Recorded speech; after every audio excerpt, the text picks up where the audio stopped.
नरम, हलकी फुलकी अगदी साऊथ अन्नाकडे मिळते त्या पद्धतीने इडली बनवण्यासाठी 3 वाट्या मी इथे रेशनचा तांदूळ घेतलेले आहे. 1 वाटी उडदाची डाळ आणि त्याच वाटीने 1 वाटी पोहे घेतलेले. एक छोटी वाटी मी इथे चण्याची डाळ आणि 1 चमचा मेथीचे दाणे हे प्रमाण आपल्याला इथे लागणार आहे. त्यानंतर स्वच्छ धुवून आपल्याला पुरेसं पाणी घालून साधारणतः 7-8 तास भिजायला ठेवायचं. 7-8 तासानंतरनं वाटताना जे डाळ तांदूळ भिजत घातले तेच पाणी वापरायचं आणि घट्टसर आणि बारीक वाटून इथे घ्यायचं.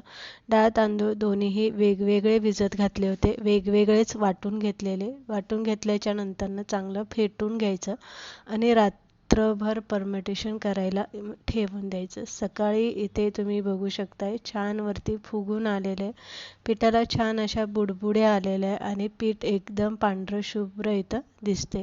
हलवून घ्यायचं थोडंसं. त्यानंतरनं चवीप्रमाणे यामध्ये मीठ घालायचं. परत एकदा 2 मिनटं हलवून घ्यायचं.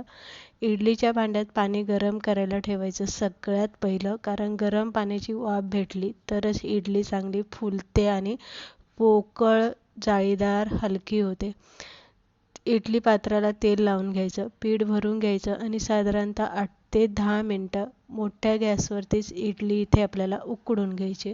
8-10 मिनटानंतर इडली पात्र बाहेर काढून घ्यायचं. 2-3 मिनटं तसंच ठेवायचं, थोडीशी गार होऊन द्यायची आणि मग इडली भांड्यातनं काढून घ्यायची. म्हणजे भांड्याला पीठ अजिबात चिटकत नाही आणि इडली एकदम प्लेन निघते. बघू शकता जाळीदार झालेली आहे, चांगल्या अशा बुडबुड्या आलेल्या आहे. दुसरी गोष्ट म्हणजे भांड्याला अजिबात थोडंसंही पीठ चिटकलेलं नाही आहे. या पद्धतीने जर तुम्ही इडली बनवली तर तुमची सुद्धा इडली याच पद्धतीने छान बनेल.